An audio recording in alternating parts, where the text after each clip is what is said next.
Hello, everybody, and welcome to PEN Prithvi, the fortnightly online program in which we speak with writers from India and beyond, writing in several languages. And today we have a very special session lined up for you. We have Manash Firaq Bhattacharjee with us today. Welcome, Manash. Thank you. Welcome. And let me quickly read out his bio and jump straight into the theme of today's session, which is we will be discussing his wonderful new book. Manash Firaq Bhattacharjee is a poet, political theorist, and essayist. His previous books include the poetry collection, Ghalib's Tomb, and the critical inquiry, Looking for the Nation Towards Another Idea of India. His new book, which is of course the subject of today's session, is The Town Slowly Empties, which is part memoir of the pandemic, part autobiographical inquiry, fully engaged with the cosmopolitan histories of art, culture, cuisine, and everyday life that shape life in South Asia today. I've speed read, Manash, I've speed read your book, most of it. And I must say that I was absolutely struck by the rich wealth of references and the lateral nature of the segues between the ideas. I was extremely impressed by this absolute rich web of associations that you have produced in this book. So just to set the scene, let me quickly tell the audience that his book, The Town Slowly Empties, is at one level a memoir of life lived during the pandemic of last year, but also a record of some sort about the mental state of the writer. So Manash, I'd like to start the session with a question which is a very natural question that arises from the subject, which is, you produced this book during the lockdown. How in general has the lockdown been for you in terms of course, as not only as a person living in Delhi, but also as a writer? Great. Thank you, Sujit, very much. First of all, for inviting me to this conversation. I would also like to thank Ranjit for facilitating this conversation, and of course, PEN Prithvi for giving me this forum. And it's really great to be here. And I would also like to thank all the people who have sort of taken out to join in and be part of this larger conversation. Yeah, so the lockdown, I guess for me, was a mixed experience, perhaps like many of us.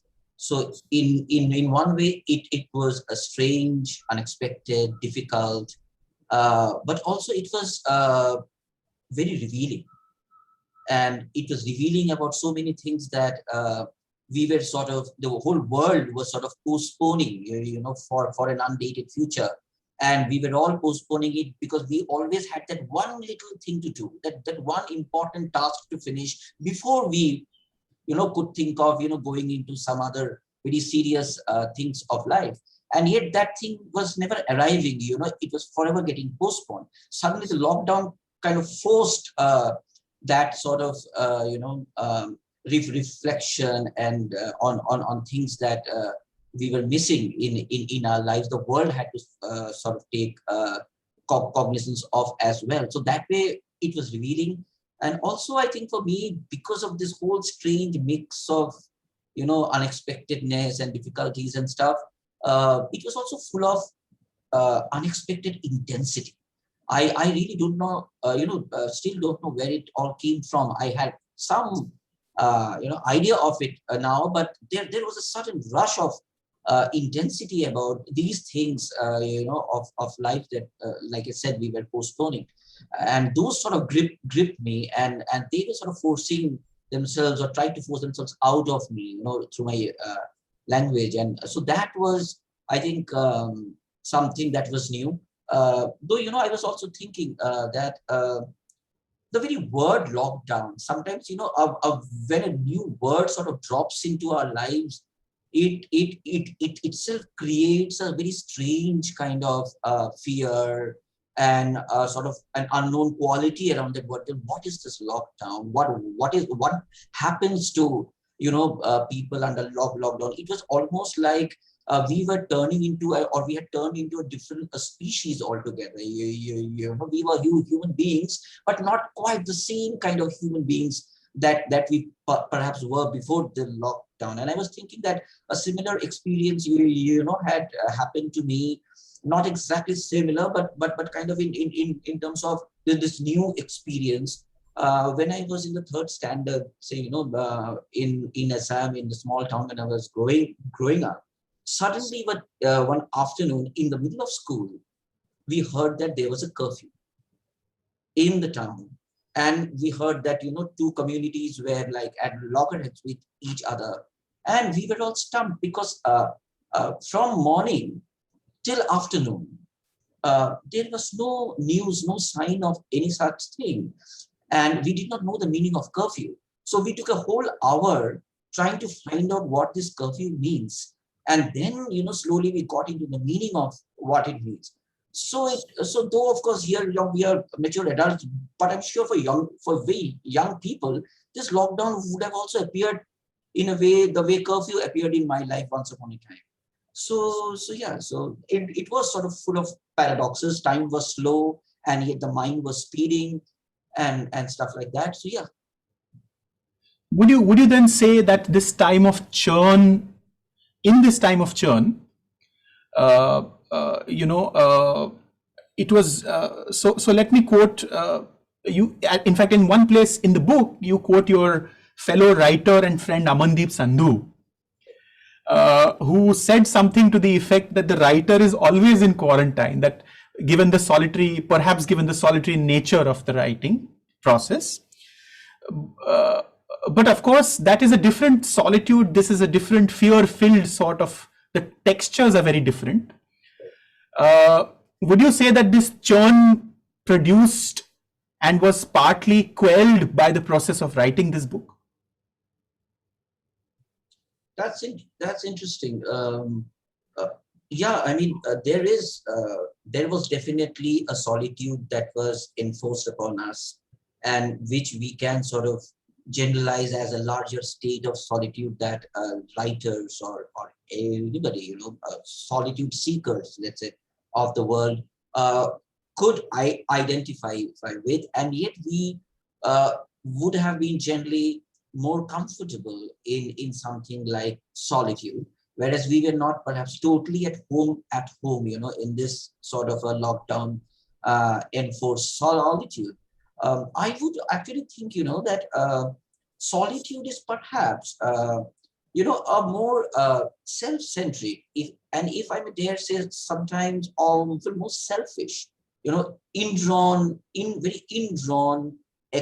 experience. Whereas the COVID quarantine, perhaps, which just came upon us, that was more anxiety-ridden, and the real world, I think, was more present within our homes, which perhaps does not always maybe necessarily do in solitude, because we were anxious about not only our lives, we were anxious about everybody's life. People in the streets, people anywhere in the world, we were reading reports, and very disturbing pieces of news were sort of coming in. So we were in touch with the world, and so this sort of lockdown enforced solitude for me also had this presence of the real world within the space of my own solitude. So others were more present, and so this was also sort of a more ethical sort of question and a more ethical problem to grapple with than merely something aesthetic or spiritual, which is just about the self. This was more ethical. It involved others and concern about others' lives. And so that way, I think we were also feeling a bit responsible and a lot responsible, depending on how we could relate to people who were not as privileged as us. Absolutely so. Absolutely so. And there will be a question about those people and how they appear in the book later on.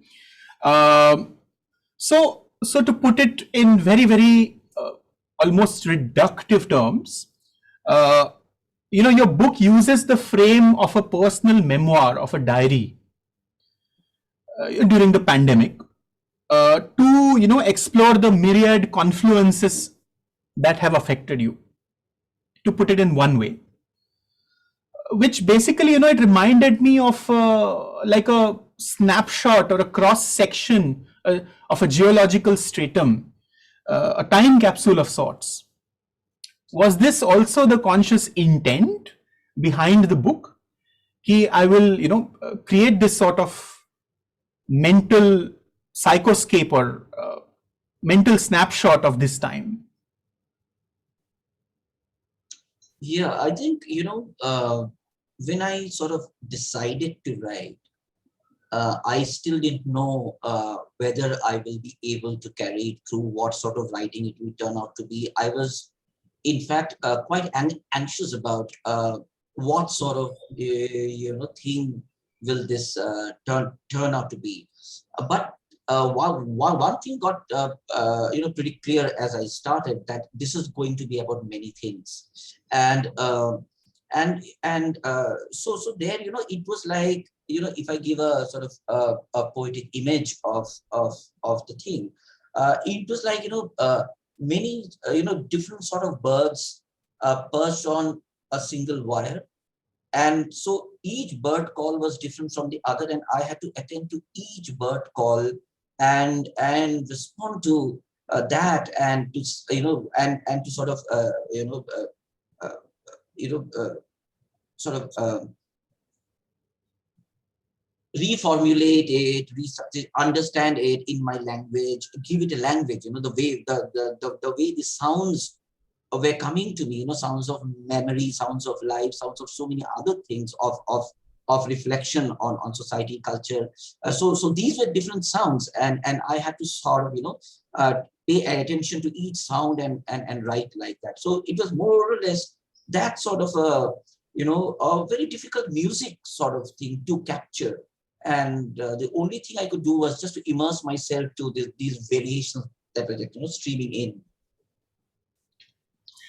So you've given me a beautiful segue into my next question, which of course pertains to the structure of the book.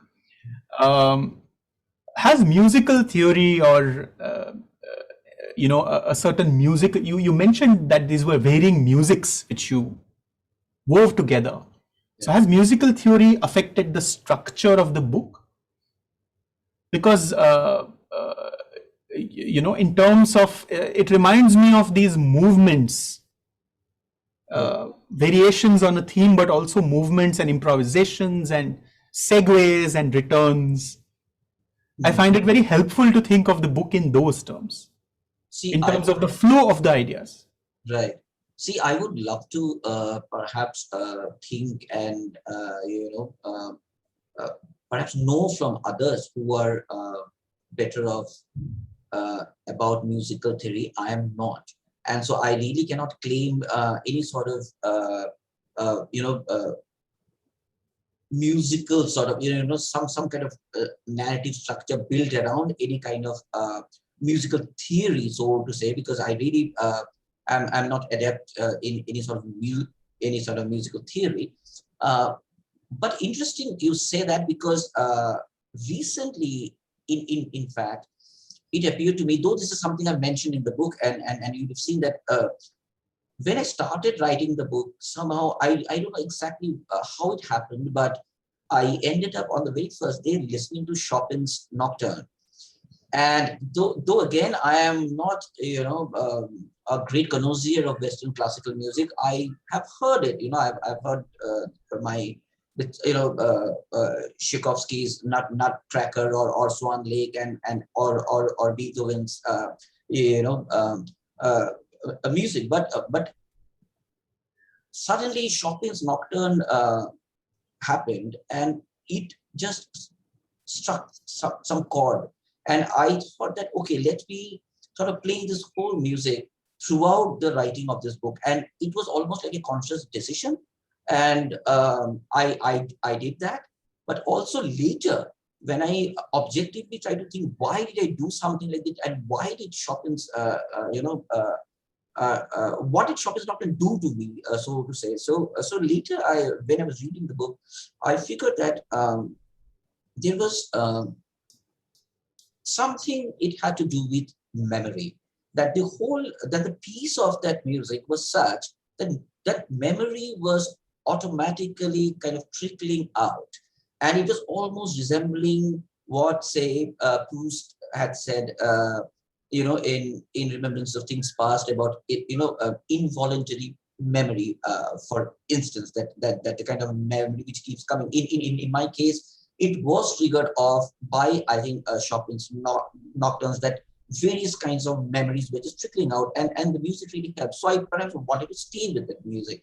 And like I mentioned in the book, that it also suddenly at one point helped me realize the distinction between, a very fine distinction between feelings and emotions, right? So in some ways, I would say perhaps this piece of music perhaps had an effect on the mood and the movement of the book, but I can really not be able to say more than that. How much, in what way? I'm not, I think, very an expert on this to really expand on this thing. Of course, but excuse me. But of course, it's a beautifully written book. The wealth of references is absolutely, it's very rich with references. You mentioned that you were these memories came out, and the textures of those memories played a part in how the book came out as a narrative. Yeah. Were you? Can you describe to me? So if you look at the table of contents, now we are opening the book. If you look at the table of contents, the structure of each chapter seems to be what happened on a particular day, the bare bones of it, with segues to cultural references and memories, as you have pointed out. And then there is a date which is sequential. So each chapter, there's one day, and then the next chapter is on the next day, and the next day, and the next day. Were these really diary entries written on those particular days, or how does that? What is the significance of the dating pattern to the chapters? Right. Yes. In the beginning, I figured that I might sort of, get destructured perhaps if I don't maintain this structure of the day. And also, I think if you look at the lockdown days, they were these days, though these days were very similar to each other, but each day was sort of lived in a certain way. So the writing would bring up two very evident things which were pretty evident. One would be repetitions, and lot many repetitions do occur in the book, even as motifs, or there would be also these variations, right, of new things which come to the mind, new activities, and even however small those activities are. So through repetition and through these slight little changes, I wanted to capture each day. And that I thought would also help me find a structure, because I did not want to really, go the Proustian way, go mad after each detail, because that would have become a different sort of book. I did not want to sort of get into a personal, journey of memory. I wanted to really collect this variety of things, these very diverse things, and this diversity of things, I thought, would perhaps need a sort of strong structure around which then I'm not going to go, lose in any sort of direction. So yeah, so I did plan it like a diary, that each day I will sort of recapitulate or write then what I was going through, or just sit back and think on the day and stuff that I did and thought, and just write them down. So that's more or less how I sort of planned it through the writing. Wonderful, wonderful. Uh, it's a frame or a structure that seems to me that a poet is very comfortable with filling in. Poets think in those terms, in terms of frames and constraints and overall architecture and such like, which of course brings us to a question. What was your writing routine like in terms of the what was the structure of the writing routine such like? Was there a routine? Because people do write diaries some people write diaries at fixed hours, that okay, before I go to bed I'll make a diary entry, so on and so forth. So what was it a structured routine? Was it not a structured routine? It was surprisingly structured for a very unstructured person like me. I really don't have any, I have a really bad routine. But somehow I think the lockdown surprisingly put some routine in my life, and perhaps it is because of this book as well that I decided to write. So so I wrote mostly after breakfast. Just I would have a cup of tea and do some quick breakfast and sit with a cup of tea. Afternoons I would rarely write. I would generally rest or read. Evenings again with a cup of tea I would sit and write. So mostly mornings and evenings is when I would write. At nighttime I would mostly keep for films. So that was more or less the routine. What were you watching in films? What kind of films were you watching? How did they inform your writing to some extent? Yes, a lot. Actually, I mentioned a few films. Yes. As you have seen. So I think if I'm correct, I started off with I think it was Kiarostami's 24 Frames. Perhaps that's the first film I saw. The most unusual film of the lot, and one of the most unusual films I think anybody can see, because it's a silent film and it's a very un-Kiarostami-like film. It is not on human beings, or mostly not on human beings. It is on the animal species, the birds. It is on other species.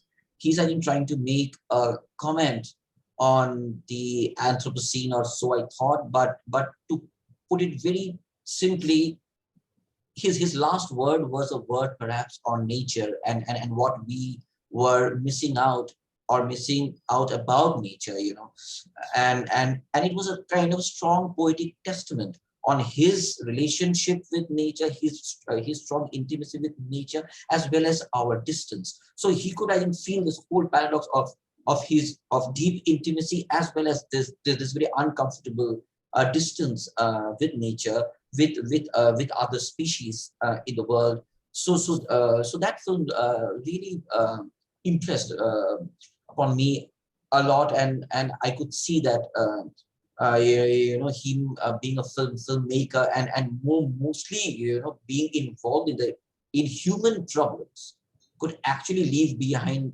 this sort of a very different sort of a testament.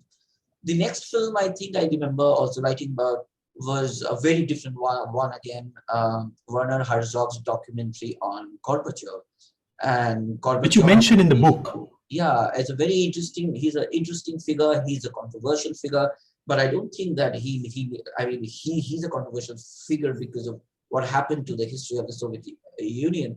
Though I have always had a good impression about him, and I always thought that he was a really humane person, and because nation states, all nation states, some way or the other, are very monstrous constructs, and they sort of enforce a sort of design, a political design upon life, which may not be always very easy for a lot of people who have to face the wrath of these territorial ideas.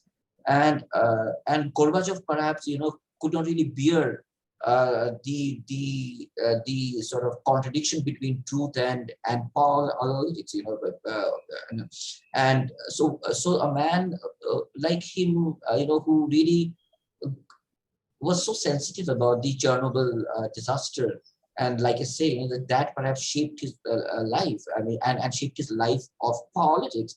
And the way he wanted to be honest about Chernobyl, he wanted to be perhaps honest about everything.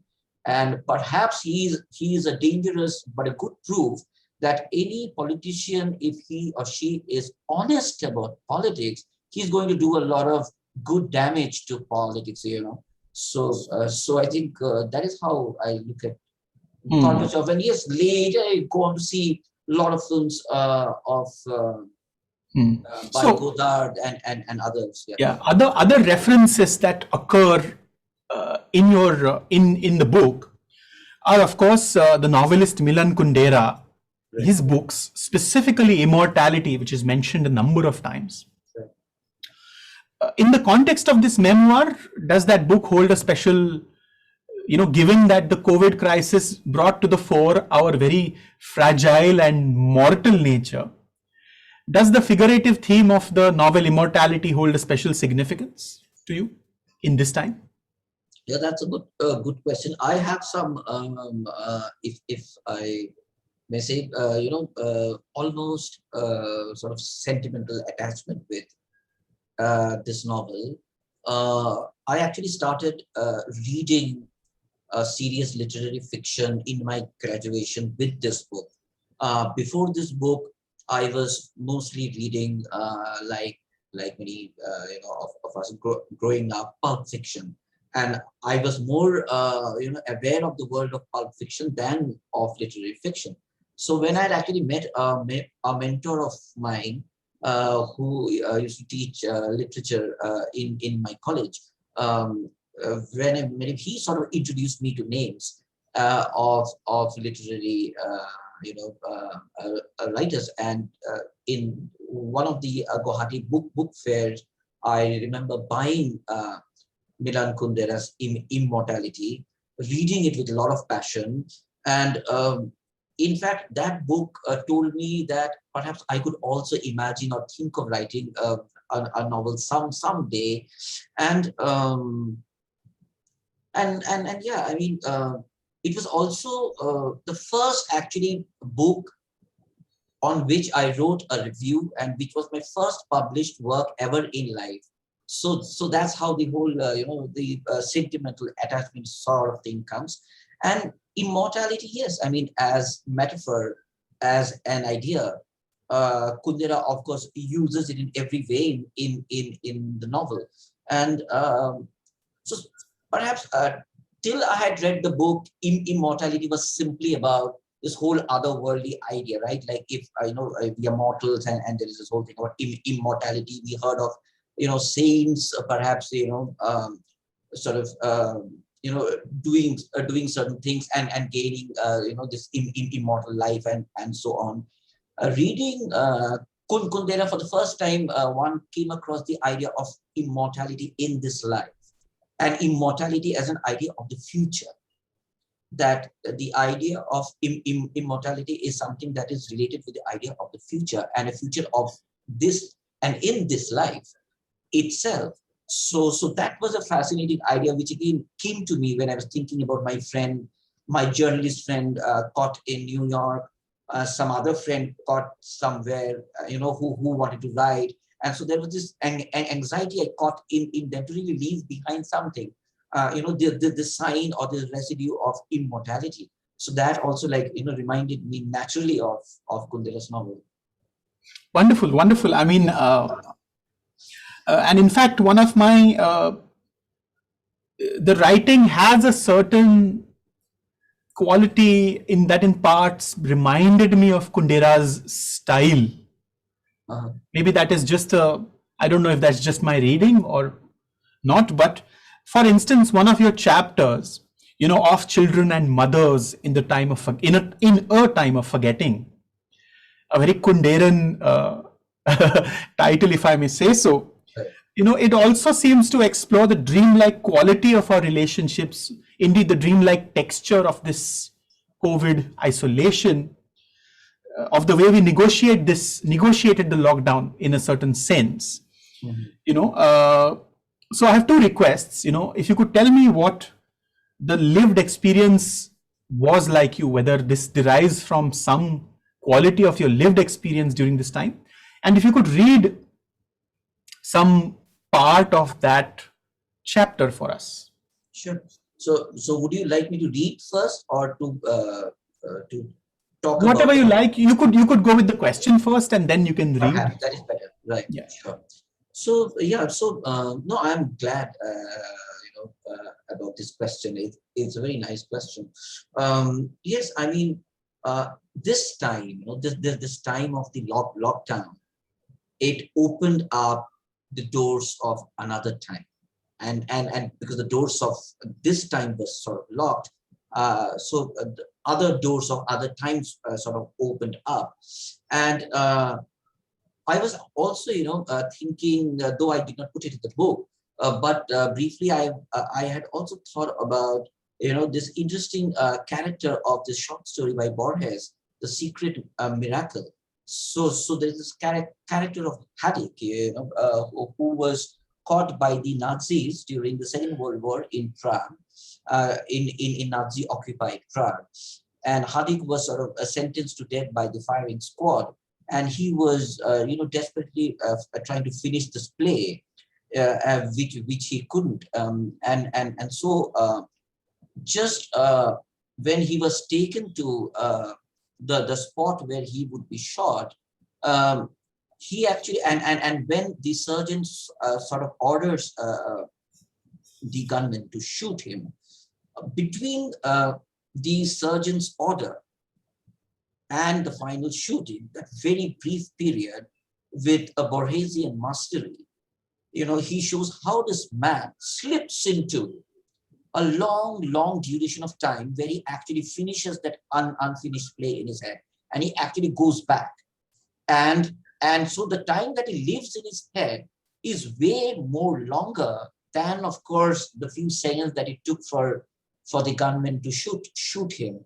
So in a way, the story I was reminded of, because apart from many other things that this is wonderful, capsule of a story tries to tell us. One of the things is that biological, fear, any sort of existential or biological fear to life, makes us very intensely go back to the point of origins, to our past, to make sense of our whole life in a flash of a second.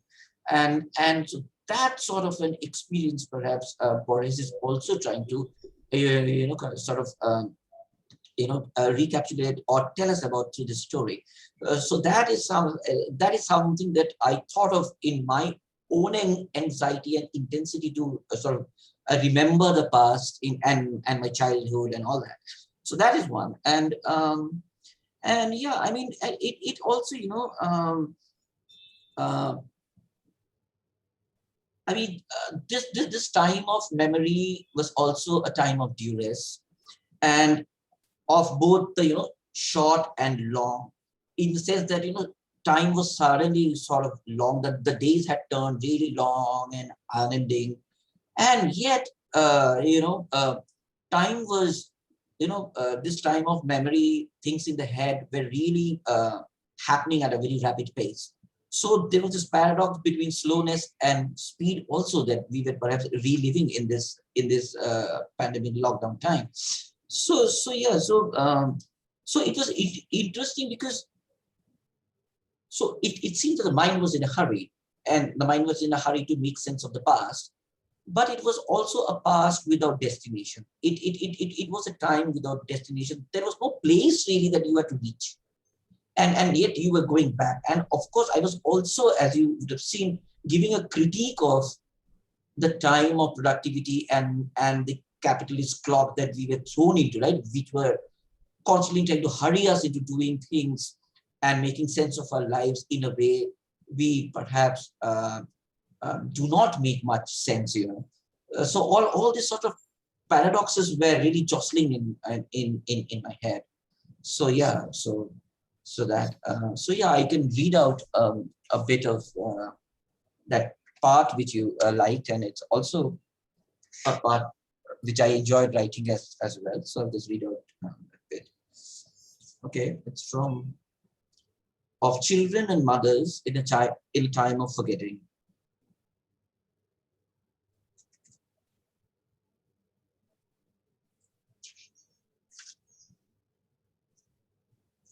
The Garden of Eden is the garden of childhood, where innocence and temptation live side by side. The erotic charge of temptation comes from its lure of innocence. Innocence is being inside an eggshell, a phase we gradually and reluctantly break out of. My paradise, idol, or Garden of Eden will always remain Shantiniketan. The university town where the poet Rabindranath Tagore founded the Vishwa Bharati, with its green, uneven meadows, tall trees, filtering sunlight, the myna bird, an occasional drove of donkeys, and so much silence that you must scream to know that you exist. During summer holidays, we would visit the family of my father's friend in Shantiniketan. While the elders were busy in conversation or singing songs of Tagore, I would be playing in the meadow with their daughter, who was a little older than me. We were barefoot like animals. We played hide and seek and catch me if you can, flirtatious names for games designed for children. We were also on the swing, where with each lunge of the swing, I experienced the lunging pits of feeling, just like in A.K. Ramanujan's poem, Looking for a Cousin on a Swing. Since then, I always looked for her in some swing or the other. In Immortality, Kundera pondered the paradox of the childhood game of doctor. The little girl plays the patient, the little boy plays the doctor, and both play at being adults. As the boy examines the girl, their hearts beat faster. In the book of Laughter and Forgetting, Kundera explores another aspect of childhood and paradise. Tamina, a woman who works in a cafe in Prague, travels to an island full of children. Here she realizes that children do not live by the rules of privacy and individuality, nor the rules of decency. The experience turns into horror. An adult cannot return to childhood except by crossing the border. I read these books much later during my graduation, when they took me back to my time in the meadows of Shantiniketan and neighborhood gardens. There's a Tagore song written in 1980 that captures this elusive moment. I'll just skip a few lines and read this last few lines. Like childhood and adulthood, there's a border between sleep and wakefulness. Once you cross it, you can't travel back. When I visited Shantiniketan more than 3 decades later, I couldn't find those meadows of childhood. Did I dream it all? The abandoned wells in the garden of old houses were the only remnants of memory. Even time is a dream. बहुत खूब. And many of the things we discussed earlier, many of the motifs, many of the references make an appearance in this extract that you read out. So it also tells us about, there are several subtextual ideas there that resonate so much with the lockdown time. True. I mean, and this thing I said, about going back to the past and not finding the place. It literally happened, that when I went back to find that meadow had disappeared. There were houses, and I actually went crazy. And it was only when I saw those abandoned wells that I could relate and could know that, okay, I was really here. I'm not dreaming. Of course. Yeah. That does happen. That's a when your memories when places exist only in memories. But also, one of the things that also struck me very vividly about your book is that at one very insightful place in the book, you look at the mask, the face mask, that ubiquitous, universal face mask that we're all so inured to. And you take the example of France to explore the idea of the mask as a symbol, as a politically charged symbol, political as an item of political currency as well, which is France mandating the use of masks, which is an instrument to cover the face, but also saying that the niqab and the burqa are, however, religious belief and practice, and dismissing them in your words. Yeah. You then also go into the historical meanings of masks on stage and in ritual and so forth. Would you like to dwell a little on that? Sure. So again, let me read out this little bit Perfect. from the book to just give the context of what I'm trying to say, and then I'll give you a few stories that are in my head as you asked. Perfect. So yeah, this is the section called of masks, Montaigne, alcohol, and friendship. The mask has brought new and ironic complications since the arrival of the pandemic. France, a country receding into racism, had banned the hijab and the niqab in 2010. The mask has been declared mandatory in public spaces from May 11th, 2020. However, the ban on the burqa, niqab, and other religious masks of face and head covering are going to stay. The mask is justified for health and medical reasons. Masks have become identifiable with life or protecting and saving life, but niqab and the burqa is dismissed as religious belief and practice. It is acceptable to cover the face for a biopolitical reason, where life is put under the administrative power and control of the government, as if the burqa and the niqab symbolizes not life as such, but a form of culture that is expendable. Right? The majoritarian argument is that cultural life is not crucial to the idea of life. Biological life, bereft of cultural masks, is acceptable for public order. Sometimes someone may argue that the idea of religion in a secular society belongs, strictly speaking, to the private sphere. But even by that classical definition of secularism, the tyranny of the French argument deliberately limits the meaning of private regarding the cultural rights of Muslim women in public in spatial terms. The private is not just the home. The private is any space where the individual owns the right to be herself.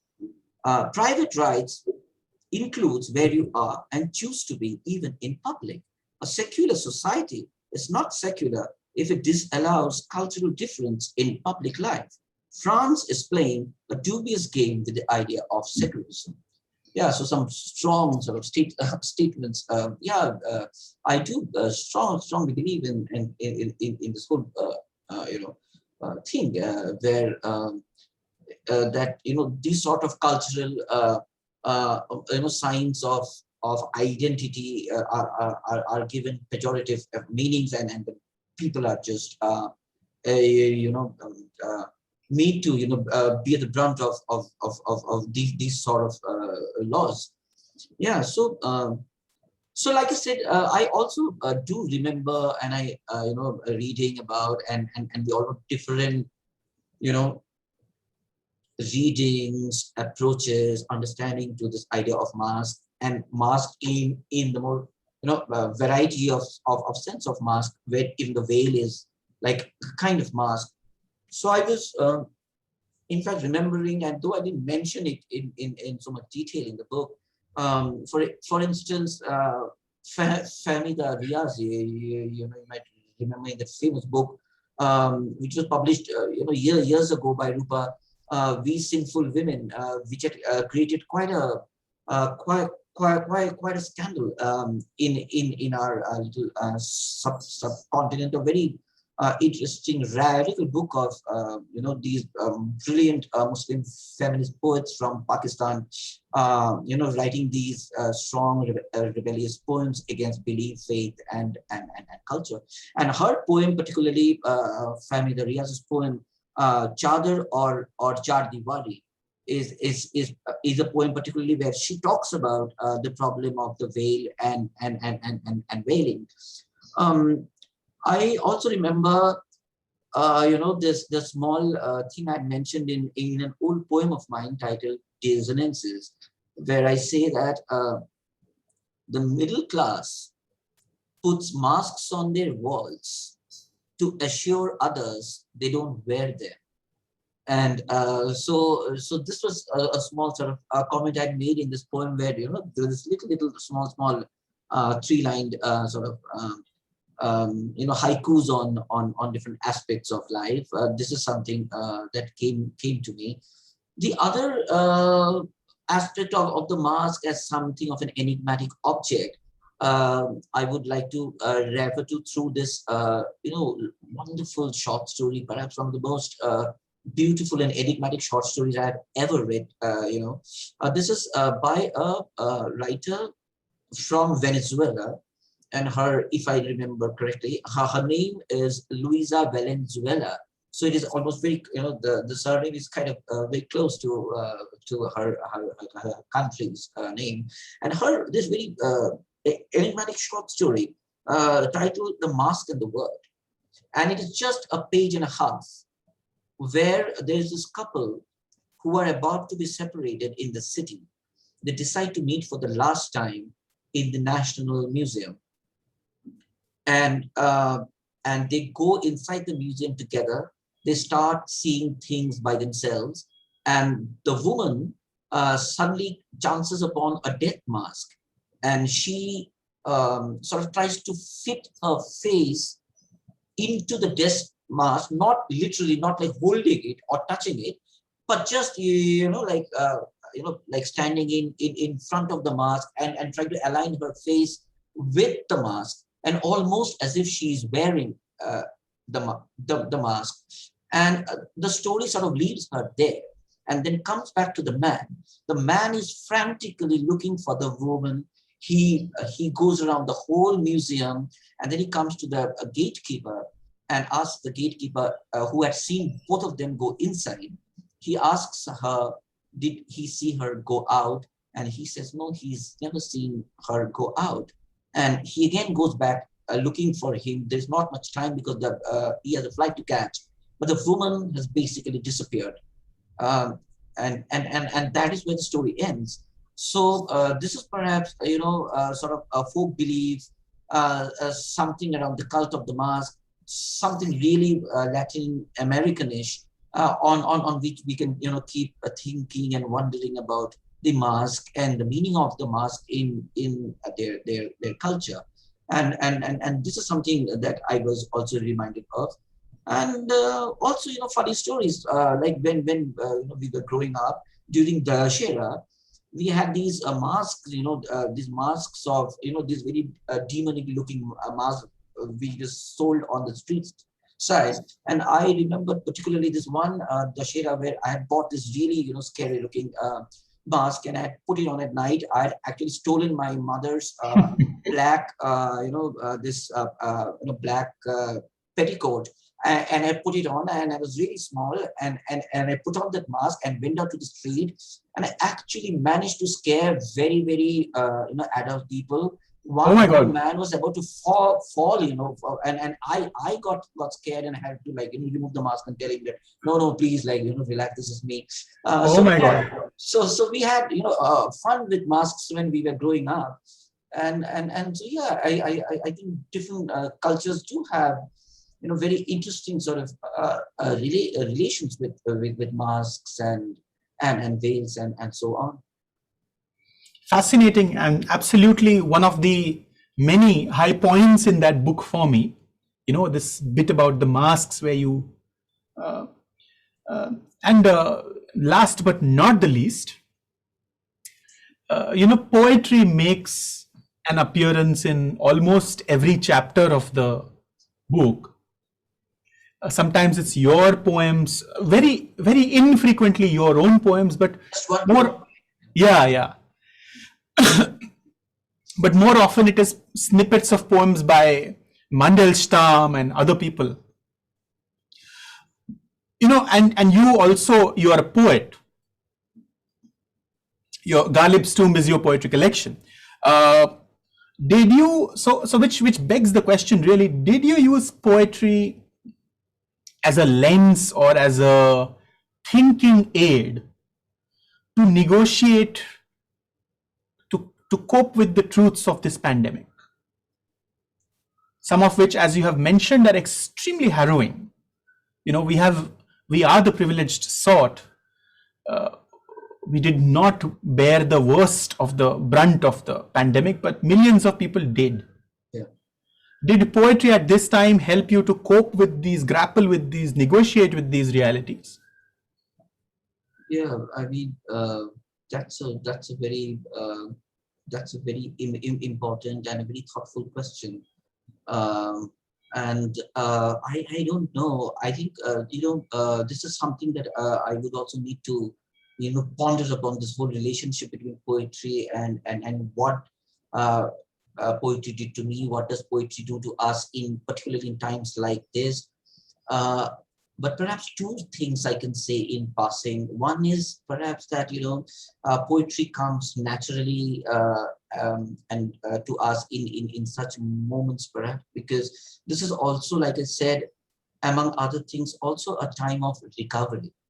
Because all times of illnesses, both real and metaphorical, and also perhaps this fear of illness, which itself, as I say, is an illness in itself. This is a fear of falling ill. These are also times when we want to recover. We want to recover, not literally from sickness, but from this sickness that is, upon us. This whole feeling and experience and fear of illness. So this is also a time when we want to recover simultaneously. We are looking for signs of recovery. And poetry, for me, is also in many ways a recovery of language. Poetry is a recovery of language. Poetry is a recovery of something that we have always lost. We have lost forever. And perhaps still, and that is why we keep on writing poetry to sort of recover the little bits and pieces that we have lost, to make sense, in fact, of loss. Poetry is perhaps the most intense, sort of thing, specter that through which we sort of try to recover the bits and pieces of something that we very naturally feel that we have lost in time, we have lost in history, we have lost in our lives. So that is perhaps one thing about poetry, that it helps us recover a sort of time and language. And apart from that, perhaps, poetry is also in that sense. Then, if it is a recovery, then poetry has to be cathartic. Poetry, like cooking and other, very elemental matters, poetry has to be cathartic. And perhaps we look at poetry for a bit of catharsis in our lives. Indeed. And to zoom in on that question with what could be the finishing question, unless the audience has any questions. If the audience has any questions, then please type them in the chat box. Our admins are monitoring, our admin is monitoring the chat box, and we will be able to see your questions, which I can then pose to Manash. But Manash, to zoom in, as I was saying, you mention again very insightfully that T.S. Eliot's Wasteland, for instance, the poem, it is infected not only with the shadow of war, but also the flu pandemic of that time. And then moreover, you also then, link that poem, the motifs of that poem, the feelings of that poem with the migrant crisis in India, which I found was extremely, which is fascinating, which I found is very fascinating. Tell me a little bit about that bit of the book. Right. So again, this was again through Outcast book, right, on viral modernism, where I learned about this connection between T.S. Eliot's Wasteland and the pandemic, because critics have so far generally related it with other things, right? So that was illuminating, and written in the early 20th century, I think 1922 or something, if I'm wrong. The Wasteland gets published, and yeah, it is about these very disturbing images of death and the fear of death as well.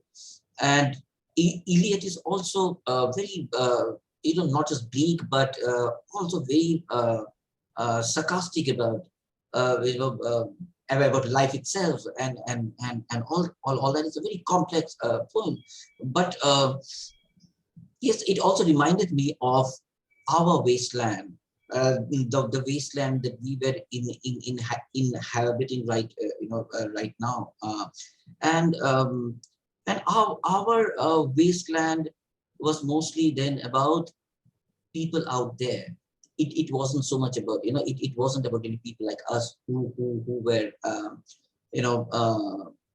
caught inside our homes in self-isolation. These were people who did not have the luxury of self-isolation. They were out in the streets, and they sort of they bore the brunt of the whole time. And workers were dying on the way home. Health workers were attacked. There were also reports of difficulties faced in even burying or cremating dead bodies. And so these were the people who were really facing the whole darkness of those days. And just as there is a nervousness of death in the whole of Eliot's poem, I could feel that whole nervousness in the very fact of a life that we were living in those months, because there was a nervousness which were a sort of pouring into our consciousness from every direction, and that really made it that was really the most bleakest sort of thing that could happen to any life during that period. Really, I really don't know what more to really say. And absolutely, yeah, absolutely. I mean, but again, unless there are any questions, I'd like to call the session to a close. I also want to mention that Manash's book is The Town Slowly Empties. It is published by the wonderfully proactive and nimble publishing house Copper Coin, which is the concern of Sarabjit Garcha. So a shout out to the publisher as well for bringing us this remarkable memoir, this wonderful book. Please pick it up. Manash, is it available on Amazon? Is it available in the usual places? I know for sure that it is available from Copper Coin's website. Wonderful, and wonderful. It was supposed to have been available at Amazon India also, but perhaps there was some hitch last night that I'd heard of. Sure. So I don't know. I have to find out whether but it will be very soon be available on Amazon. Amazon as well. So wonderful. So please pick up this book. It is a rich and rewarding read. It will make you think. It will make you consider your own thought processes, the richness thereof, and it will leave you with a lot of interesting literary and cinematic references. Manash, thank you so much for joining me today. Thank you. It's been an absolute delight to speak with you. I learned so much from our conversation, and I wish you all the best for the book. Thank you. And folks, thank you for tuning in. We will be uploading this session to YouTube. Manash, I'll share the link with you as well. So please follow us on social media. Our Instagram is PEN Prithvi. Our YouTube account is PEN Prithvi Webcast. Give us a subscribe. We upload a few days at the most after the session. So this is PEN Prithvi. We are a fortnightly virtual platform, formerly a physical platform, now a virtual platform, talking to writers from India and beyond, working in various languages. Bye-bye.